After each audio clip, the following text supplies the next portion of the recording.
Master Jet, tanong ko lang po, bago lang kasi ako sa DepEd. Obliga ba talaga mag-loan sa GSIS?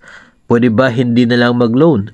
Ano po mangyayari pag hindi po ako nag-loan doon?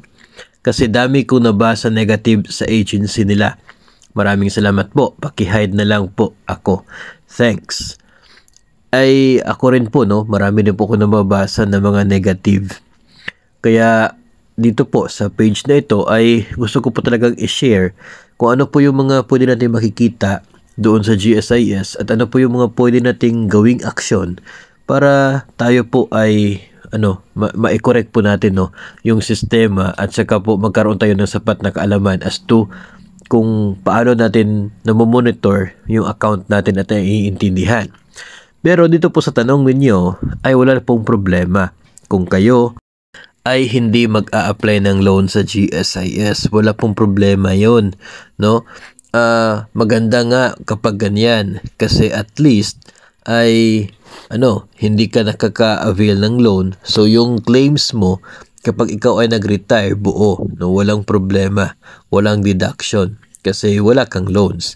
Ang nangyayari po, may marami kasi mga komento tayo mga naririnig. No, na before, kapag hindi ka raw nag-a-apply ng loan, ay may mga empleyado raw ng GSIS na siya mag-a-apply ng loan sa pangalan mo. Ay hindi ko po talaga yung masasabi kung totoo or hindi. No, kasi marami po nagsasabi na gano'n. Meron na naman po mga nagsasabi na baka nakalimutan lang at nag-apply. No, kasi requirement talaga yung 'di ba, yung UMID natin.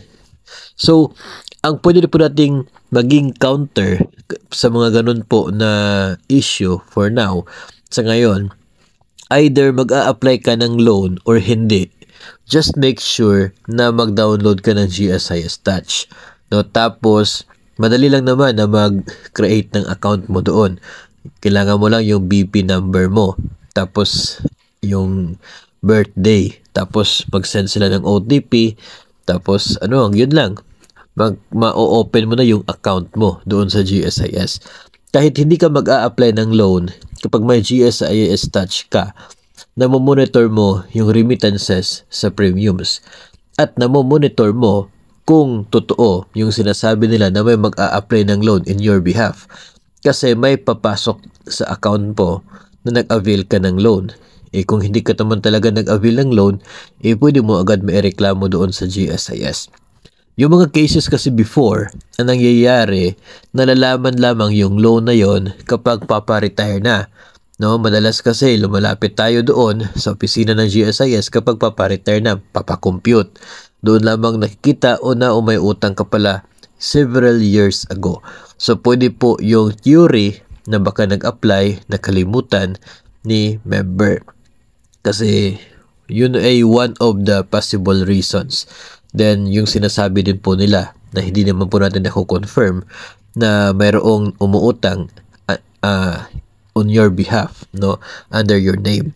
Pero sa ngayon, napaka-imposible na po na mangyayari yon. Just monitor your GSIS Touch, no, yung account mo doon. Kasi, yun, pag hindi ka nag-a-apply ng loan, tapos biglang may pumapasok na loan, notify mo kaagad sa GSIS at yung agency mo. Kasi hindi naman hawak lang ni GSIS yung pag-provide sa iyo ng loan. Hawak din yan ng agency authorized officer ninyo. No, so si AAO ninyo ay dadaan sa kamay niya yung mga loan bago makakarating kay GSIS. So hindi pwede na sa GSIS lang yung gumagawa ng utang para sa iyo na hindi alam ng AAO mo.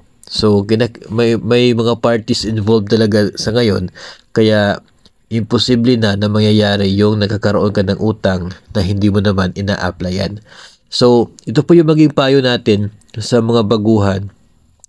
Pwede po na hindi umutang. Just make sure na mayroon talaga kayong GSIS Touch.